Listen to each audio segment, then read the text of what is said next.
Finally, the engineer took Alfaro so that he could witness the death of Jaime Rosales. Once they arrived, they quickly took Jaime Rosales to the balcony. There, they told Jaime that they would throw him into the void. Alfaro was to observe absolutely everything, but before this, they warned Alfaro that he would now have to work for them and would have to say exactly whatever they told him. They told Alfaro that he had to say that Jaime Rosales was drunk and had decided to commit suicide, and that's why he jumped from the balcony. Alfaro, with no other option, had to accept the deal. He was very nervous at the moment when they were about to throw Jaime Rosales into the void. The engineer placed a towel over the Farrell's nose, and this made him lose consciousness. Meanwhile, Historia and Diana threw Jaime into the void.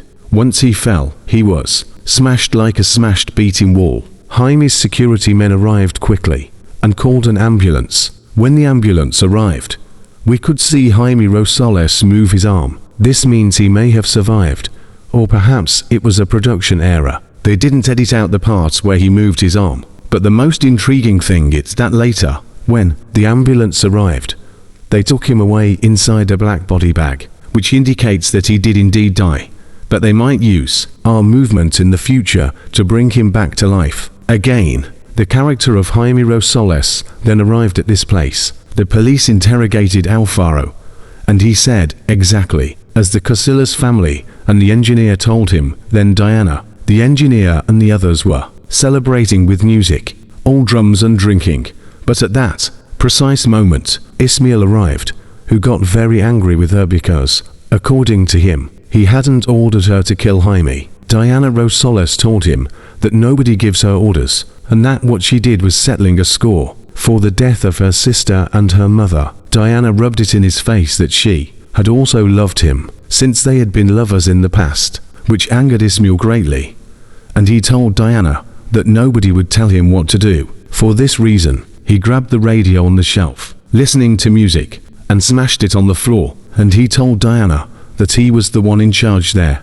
But Diana quickly put him in his place. Now she wasn't willing to let Ismail continue bossing her around. After this, Elizabeth and the engineer went to a new safe house. There, Elizabeth asked the engineer why he had helped Diana with the death of Jaime Rosales. He made it clear that he didn't like Ismail's behavior, and for this reason, he decided to support Diana, since he also saw her as the direct heir of Aurelio Casillo. But before all this, Laura decided to confront Elizabeth and asked her directly if they had slept together in the presidential suite the night before. Elizabeth didn't deny it. She admitted that she had been with him, not only that time, but many more times, but she assured her that it would be the last time. In short, Laura and Elizabeth ended up getting along very well. Friends. Strange thing, right?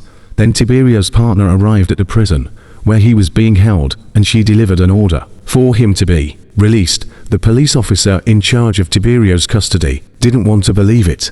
Then, she passed the phone to the Secretary of Security, who directly ordered his release. For this reason, the police officer decided to resign, and now he will go to the D and in this way expose all the connections that the government has with drug trafficking in Mexico. After this, Tata and Laura had a conversation. Laura told her that it's possible that she might end up giving herself a chance with Julio Esparza. Navas believes that his name is really that, but in reality, he agrees in a certain way. Then she received a call from Nebula, the family's trusted hacker, and he indicated that he had already located him, that is, Julio Esparza, and that he had his number by phone. He quickly gave it to Laura, and then Laura decided to call Jakarta.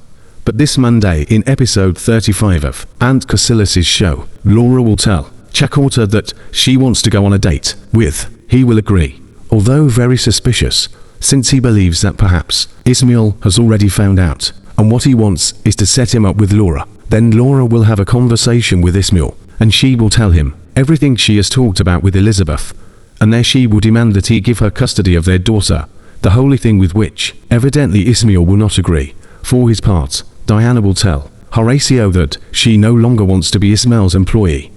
That is, she will not allow him to continue working for her. Evidently, Horacio will give her all his support, since he has a lot of money, And although Diana also has her own fortune, she also ends up receiving a large part of the inheritance left by Aureli, which, let's remember, Aurelio would have left that inheritance so that Rutila would be in charge of finding it. But if Rutila wasn't there, the second in command would be Diana. And finally, it was Ismail. So now, we could see that Diana would be completely breaking ties with Ismail, and she would have the support of the engineer and also Horatio. Meanwhile, Ismail will tell Esquinas that Diana has turned against him, and that he must act, and that he won't allow it to stay like this. That is, Ismail will end up expelling Diana from his organization, which will give her a chance to become his competition. So don't miss, this Monday, episode number 35 of the Casillas Dynasty.